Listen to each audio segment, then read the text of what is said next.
This is Pet Life Radio. Let's talk pets.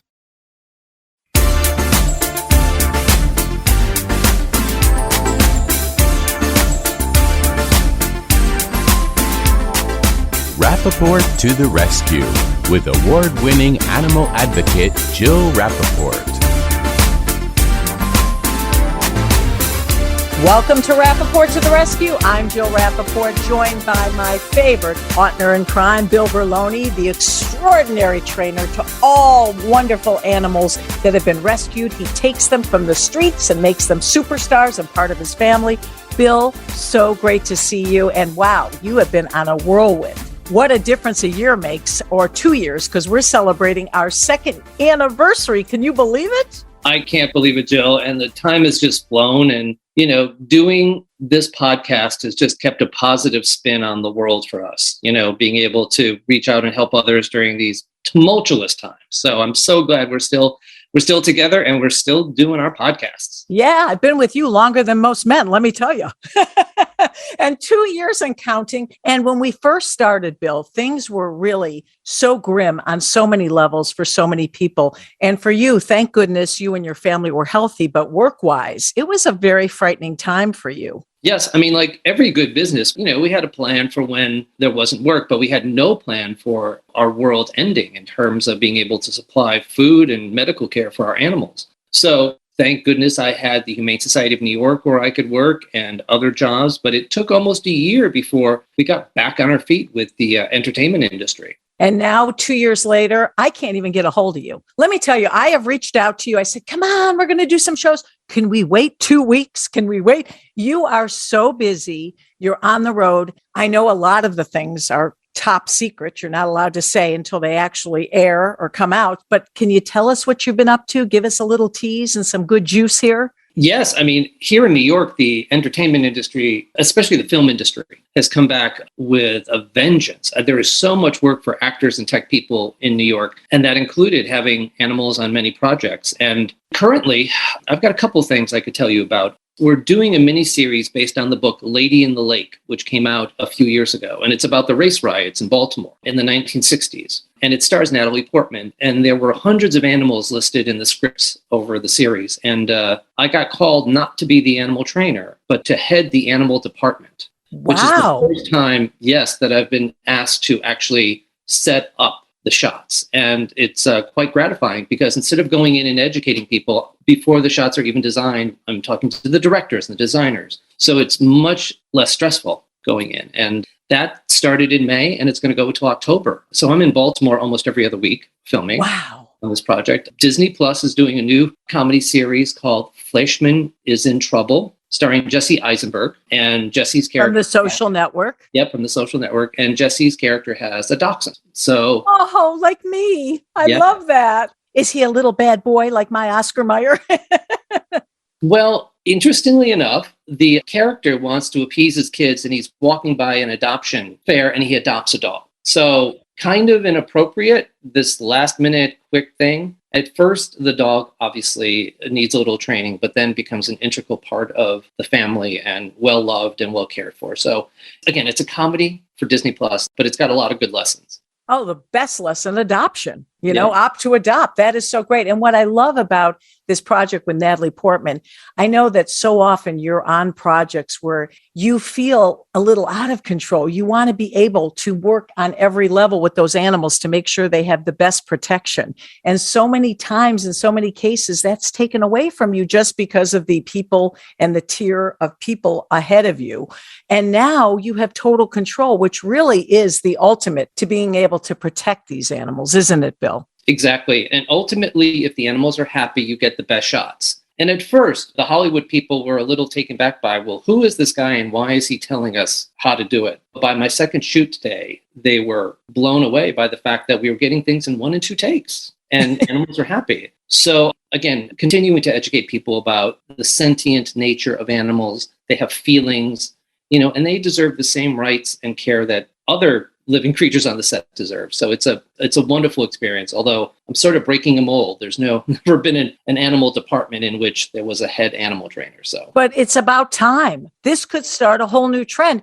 And ultimately, be financially very rewarding for this studio because you're really doing the job of 2 or 3 people and you're doing it accurately and quicker. Yep. And instead of working through the prop department, I'm dealing directly with the producers. And so I'm having the financial discussions. It's not as if I'm removed from that. So the producers are happy that I'm helping them work the budget and, get the best work out of the animals. And on the other hand, the director and everybody artistic are amazed that the animals are doing so well. So it's the way it should always have been. Oh, Bill, I'm so proud of you. That is just wonderful news. And on our anniversary celebration today, we're both so thrilled because we started 2 years ago on this day with the one and only Meredith Vieira.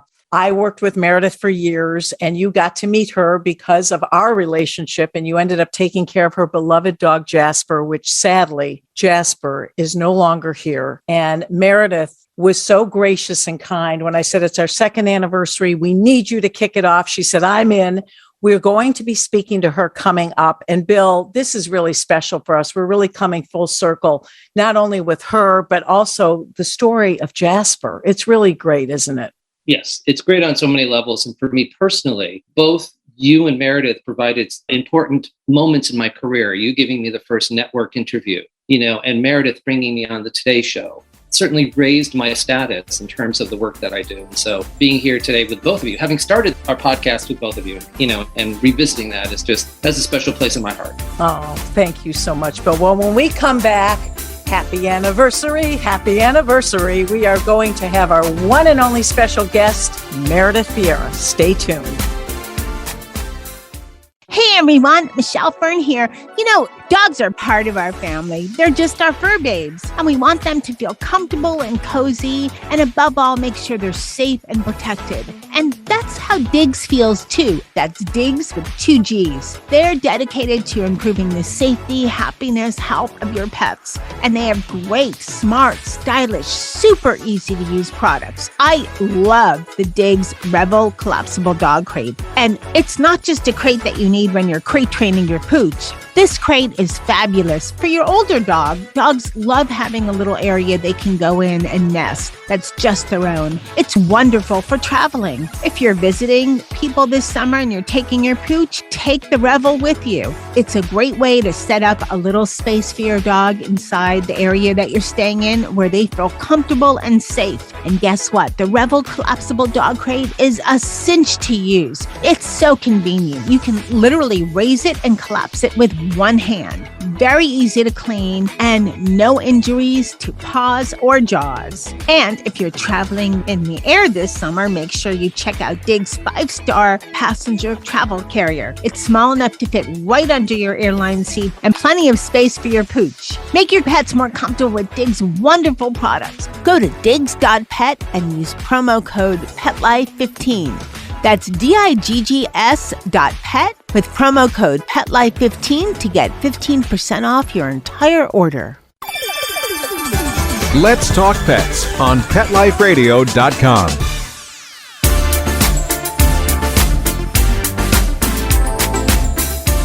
Welcome back to Rappaport to the Rescue. I'm joined again with Bill Berloni and our very special anniversary guest. We kicked off the show with her 2 years ago. She was on again with us last year, the one and only wonderful Meredith Vieira. Meredith, you're coming live from LA. Hey, Jill. Hey, Bill. I know you should get me to take you to Vegas. We might make a real killing at the tables. Exactly. Well, first of all, sorry to get you up a little earlier, but we were so happy. And what I love about Meredith, and I said this in the beginning, is that the minute I emailed her and said, well, 2nd year anniversary, can you do the show? And this woman has 9 million jobs. She's in LA working. She's all over the place. She said, I'm there for you. We are so thrilled and honored to have you with us. You're our good luck charm. And Bill and I were talking about you in the intro. We have to start, sadly, on a somber note about dear beloved Jasper.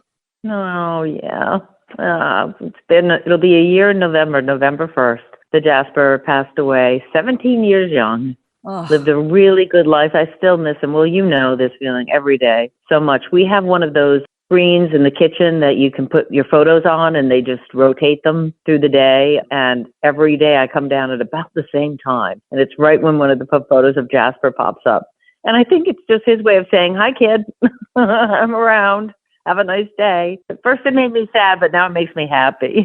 Well, yes, just to have them close, because when they go, a piece of our heart goes with them. And, when Bill and I spoke with you a year ago, he had just survived that incredible coyote attack. I mean, no dog should have survived that at 16 years old. And he was really doing incredibly well. Yeah, he actually, that was in 2020, right when the pandemic was starting to gear up. It was June of 2020. And he made a remarkable recovery. He should not have survived. The surgeon who worked on him said to me, after initially observing him when I brought him to the emergency care unit, he said, this dog, I've never seen a dog with more will to live. And that really summed up Jasper. He was a scrappy guy, and he made it through. And then I became the Clara Barton of my neighborhood for dogs. And he and I, we worked it together, and he was great. And then unfortunately, 1 year later, he started having a few strokes, and I took him to an emergency care unit again, the same one. They're lovely people. And they said, this often happens with older dogs. We could try to diagnose the issue, but there's really nothing you would do about it. If he has a tumor, it's not likely you're going to go operate on a dog this old, who's been through so much. And so we were monitoring it, and he had one more little one, and I just sort of held him, and it was okay, and he got his fluids. And then this last time he had a stroke, and it was clear. It was greater than that, You know how you know. Yeah, it's just the worst feeling in the world. You just feel so helpless, and you want to be there for them. And then you say, who's there for us? Because the loss is overwhelming. And Bill, I think so many dogs, so many animals like Jasper that are so feisty and, really have quite a personality. They seem to really survive extra long, and they have a will to live, those feisty dogs. Bill, you trained Jasper midlife. You took him in your home and basically were trying to teach him to be a, quote, better dog, correct? Poor Bill. We were just going to give him some different set of manners. How'd that work out, Bill? We tried. I know you did. You were heroic. And then he bonded to your wife. Yeah. So there was all of that.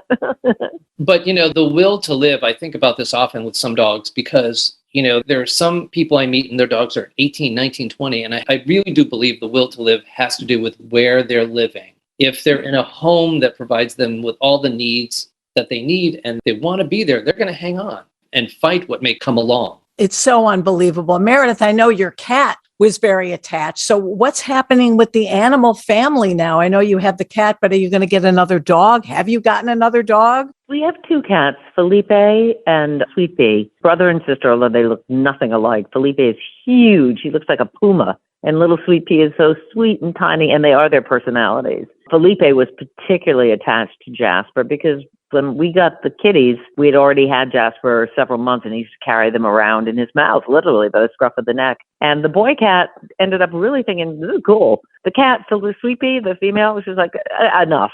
So she got over Jasper. They all got along, but as I told you last time, as Jasper was dying, they just sat like sentries at his head until he passed. It was really incredibly moving.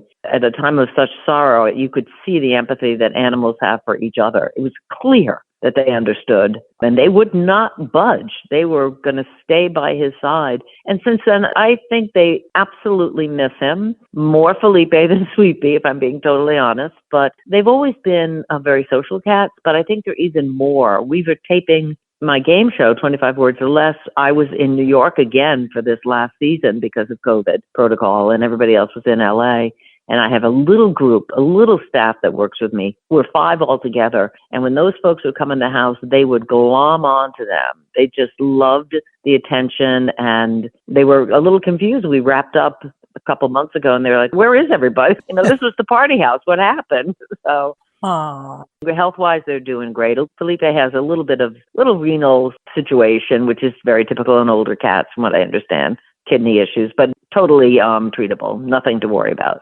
Are you thinking, Meredith, down the road of maybe bringing in another dog again, or the heartbreak is just so great you need time? I need time. Yeah. I love having a dog, and there's nothing like having a dog. But when I think about Jasper, I don't think I had a dog, Jasper. I think I had Jasper. A fur child. Yeah. And people have asked me, and people are asking me pretty soon after he passed, maybe you should just get another dog. And I said, it's not that easy for me. I could see fostering, but opening up your heart again like that is a little bit scary to do. And he's not a replaceable thing. He was my buddy, and I think the day may come, but I'm not pushing it. You know what I think, Jill, and I think you're probably the same way. You know it when you know it. Yeah. Yeah. And Bill, we've talked about this. It's all about the timing, right, Bill? And you've told people that with sometimes they feel, oh, I've lost a dog, I should get another one. But you've talked to people about this, Bill, right? Like the right time is everything. Right. And, people in their effort to make you feel better go, just go out and get another dog. And they don't really and put that pressure on you. But Meredith, when the time is right, I think you know somebody who could find you the perfect dog. Had I only known you when I first got Jasper. But you know me now, so. I do, and thank you, Bill, and I really, really appreciate that. And be careful what you say, because I will call you when I'm ready for that, because I think that's a really important element in the equation for sure. But right now, I have quite a few friends with dogs, so I'm like an auntie. I do a lot of that. My son, Gabe, has the most adorable dog, Arthur. He's a mix of a Basset Hound and a Golden. He looks like he's out of like a Looney Tunes cartoon because he's so long. You can't quite figure out what it is, but he's adorable. And so I'm his grandma, and I love him. He's a gentle soul, such a gentle soul. So it's fun. It's fun to see. It's fun to see my son and his wife. This is their first dog, and the joy that it brings them, and all the issues that come with having a dog, And it's awfully fun to watch it from a little bit of a distance and see them become the dog parents that I'm hoping they would. Yeah. Exactly. And the last time we spoke, you were getting ready for the big wedding. And it came off. It was last September 4th, or that Saturday. It was supposed to be the 5th or the 4th the first year, and then it got canceled because of COVID, postponed. And the Wednesday before the wedding, they got married in Tarrytown, New York, which is up along the Hudson, Westchester. 3 days before, on the Wednesday, there was a huge rainstorm, massive, where so many inches of rain fell in a very short period of time, flooded our basement. If you had seen, we were sitting upstairs, and Allie, his now wife, and I were going, oh, it's so peaceful here. And Gabe said, do you guys have water running? And I'm, what are you talking about? He said, Mom. And we get to the top of the stairs, go to the basement, and you can hear it's coming through the door in the basement. Oh my God. Well, I looked up at the heavens and said, why? Why are you I think it was a good sign, though. That must have been a good sign. I guess when we got our brooms and were pushing the water out as quickly, because there were lulls in the storm, and then we thought, oh, great, the worst is over, and then it came again. But fortunately, a few months earlier, we had wall-to-wall carpeting down there, and we just took it all out and put down these tiles. They're like a floating tile. Thank God for that. Everything dried out fine. It was not a disaster. And the wedding, the most important thing, went off without a hitch on Saturday. It was a beautiful day. Oh, well, mazel tov. We're so happy for you and your wonderful family. And Meredith, every time I turn on any show, there you are. First, I'm watching the Today Show, and who's in the audience doing her groove thing, waiting for Harry Styles to come out, but Meredith Vieira. Yeah, but you know what? That's not how devilish those people are. And you know them, Jill, as well as I do. They saw me. I brought one of my dearest friends, Anne Hallowell, her granddaughter, Malka, loves Harry Styles. She's a senior, she and her friend, and she's had a kind of a rough year, like so many kids, because of COVID and the isolation. And she called me and said, do you think you could get tickets for the show, the concert? And I said, I don't think so. I really don't. I will certainly try. And I didn't even know that he was going to be in concert at the Today Show. Are you kidding? The former host of the Today Show, a legend. If you can't get a ticket, I give up. Well, what happened was I called Hoda. I left a message, and I said, Hoda, I understand the answer is no. I'm sure you have thousands of requests. I just would feel rotten if I didn't ask, because this is for a lovely girl and her friend. And she called me back and she said the same thing. She said, what is your problem? You hosted this show. Of course you can get a ticket. She said, you'll pay for my lunch, but you'll get a ticket. But that is what is so lovely about you, Meredith, and why we love you so much. So many people that have had that role, that have had a job as big as yours, would just show up there and say, hey, do you know who I think I am? You are the most, you have no ego. You're so sweet. You're so polite. You're so kind. You're so unassuming. That is Meredith Vieira. That's why we love you. It's because I do know who I I don't want anybody else to remind me, like, yeah, sister, we know who you are. But meanwhile, I saw you rocking out to him. Well, yeah, he's adorable. And the thing about Harry Styles, I mean, now I sound like Mrs. Robinson here, but he is really good-looking guy, but he's very talented, and he gave so much to that audience. It was a terrible day, as you know. I looked like a drowned rat. Al Roker made sure that I was put on camera as a drowned rat. Look great. And pointed it out because I wasn't really prepared. I had it on a yellow slicker, though, but Harry Styles, he stood there. He did a whole sound check and performed a song all the way through. It was great. He's a class act. He's a smart guy because he knows how much he needs those people, and he really respects them, and he's grateful for them. And he will go, well, he's already gone very far, but I think he will continue to grow as an artist because he has humility. Oh, I know. He is just so adorable. Love the hair. The outfits, sometimes, not so sure. But I know exactly what you mean. But when you're standing next to him, it almost makes you think I could wear that, I guess, because he does it so well. It doesn't look like, when I see pictures, I go, that guy is a little nutty Luigi. But when you're next to him, it's fantastic looking. He looks great.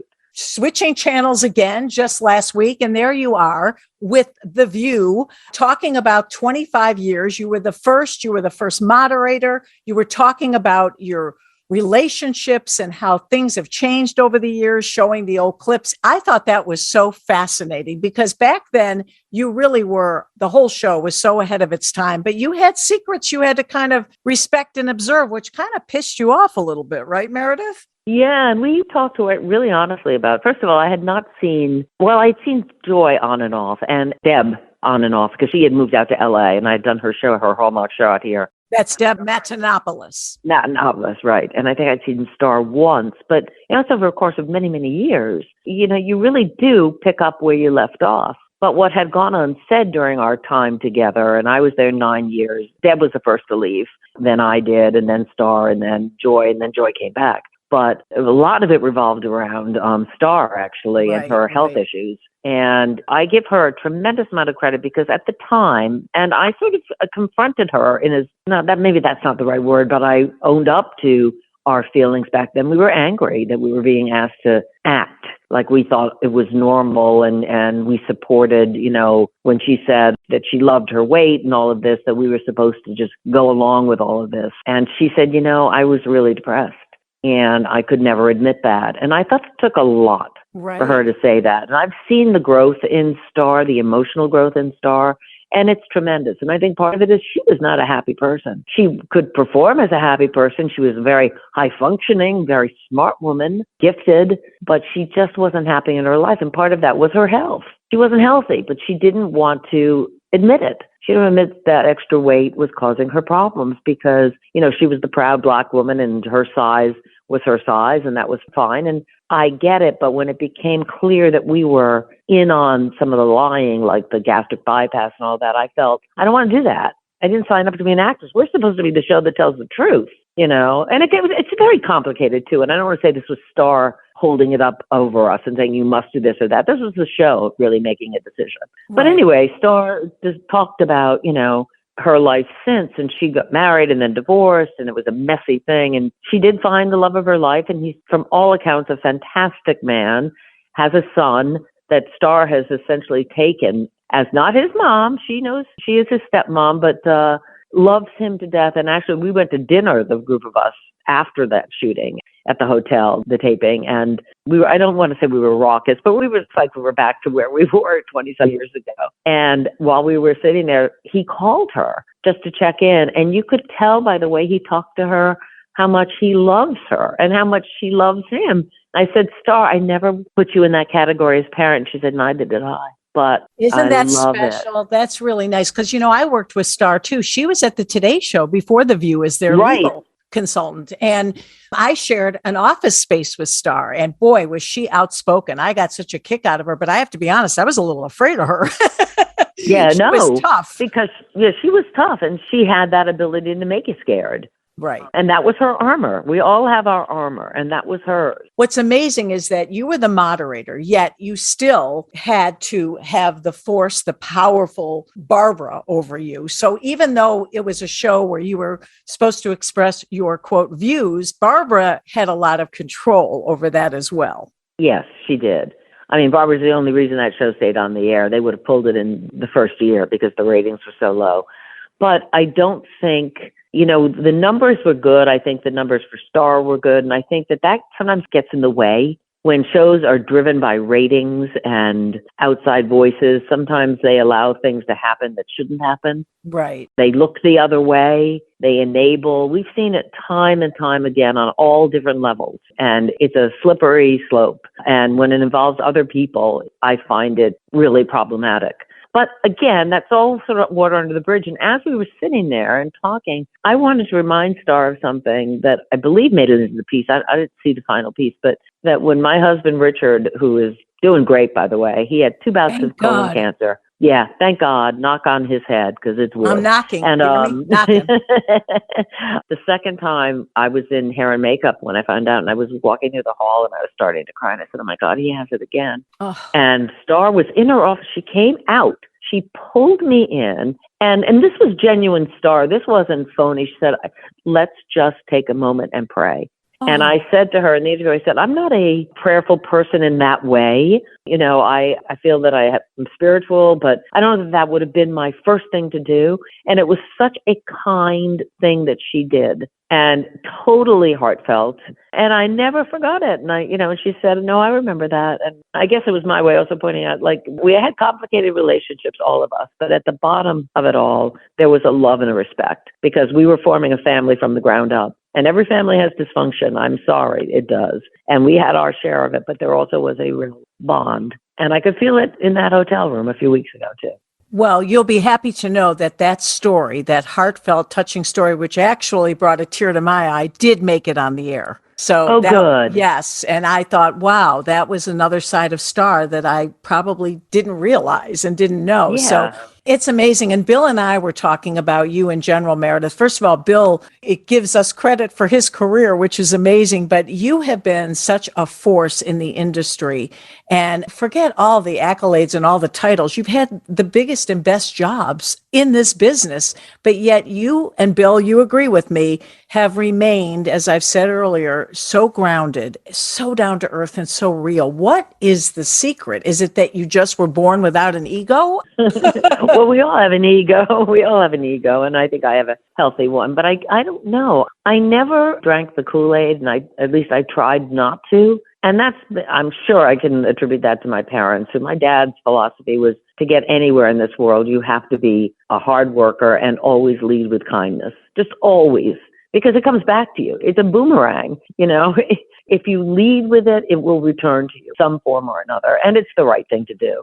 So I think I was so consumed with just doing well at what I did that I never stepped back and went, wow. I mean, there were moments where I think I'm so lucky I'm at the Olympics, or I'm tracing my roots in the Azores, or whatever it was I was doing, or I'm traveling here, there, and meeting all these people, or hosting a game show one week and then a talk show and news and all of those things. And they're great. They're woven into the fabric of my life, and I love them all. But I just never, maybe it's that I'm kind of shy because the stardom part of it always made me nervous. I didn't like it. I knew it was temporary, that kind of stuff, it doesn't last. So if you rest on those laurels, they're not real. They're all glitter. And it's really nothing under, eventually you can peel off the glitter. And I don't know. I just never quite went there in my head. I also have a husband and 3 children that would never have left me. And every day I was cleaning up Jasper's poop, So things life takes on a whole different perspective when you got a doggy bag, poop bag in your hand. Yeah, that's part of life. So well, Bill will tell you, in fact, he called me while he was taking care of Jasper. Bill, you can recall that conversation that you were so touched by the way Meredith was and is as a human being. Oh, absolutely. Absolutely. I mean, to even go on air and say, my dog is a mess, and I've hired this trainer to do it, but it's the truth. It's part of everybody's fabric of life. And again, that kindness and that truth that Meredith has just came through, because I think people learn something. Oh, Totally. They totally did. But I mean, learned you so two are much. two of the kindest people that I've met. I mean, and I think we all gravitate toward each other. It's like that secret handshake. Oh, I know you. You're a good egg. I want to be in your corner, you know? Well, Meredith, we cannot think of anyone that we would rather celebrate our anniversary with than you. You are our good luck charm. We're going to be, as you know, next May, I'm going to be emailing you like it's coming up again. You are so special to us. And I really believe the reason we're still here, I feel like you're the reason. You kicked us off. You're the cornerstone every year. And we just... Oh, see, those are my dogs agreeing. I think I don't know if he agrees or is loudly disagreeing, but either one. They're totally agreeing, but we love you so much, Meredith. And again, we know how busy you are. You're in LA now. Anything you'd like to plug? Any new projects? I can't imagine you have something else on your plate, but I do. I have a special with Kate Berlant and John Early, who are two wonderful young comedians, John Early and Kate Berlant, and they have just completed a project for Peacock, NBC streaming source, and it's a special, and they asked me if I would be part of it and play sort of a goofy version of myself. And we were two comedians had a falling out. They were famous at one point, and I get the first interview with them after they've sort of come back together to explain what went wrong. And so I said, my agent, Michael Glantz, called me and said, are you interested? And I said, let me look them up. And then I realized I knew who they were. And I said, absolutely. The funny thing is when I told my daughter that, that I was going to do this, she said, why you? Like joking, but Mom, that's how nice. Cool. You're cool. You're with them. They're like really cool. And so we were laughing about it. And I went and I did the scenes with them. And a lot of it is ad lib, which always I go, oh my God, where are the lines that I learned? What are you talking about? But then I love doing it. And it's just different. It flexes different muscles. And you never know. I mean, I'm lucky that I have a career that's varied enough that people think of me for certain things. They think of you for everything. What haven't you done? I don't know. I mean, seriously, think of all your roles. Other than a porn film, Meredith, what haven't you done? Oh, well, I didn't tell you about that. No, I'm only kidding. Although that ship has definitely sailed, honey. In fact, it's sinking. No, it is unbelievable. You have had the best jobs in television, really. And people have looked up to you and have adored you for years. And you just keep on going. You are the Energizer Bunny. And you are so amazing. We're so happy to have you here today, kicking off our second year. And Bill, is there anyone better? Come on. Nope.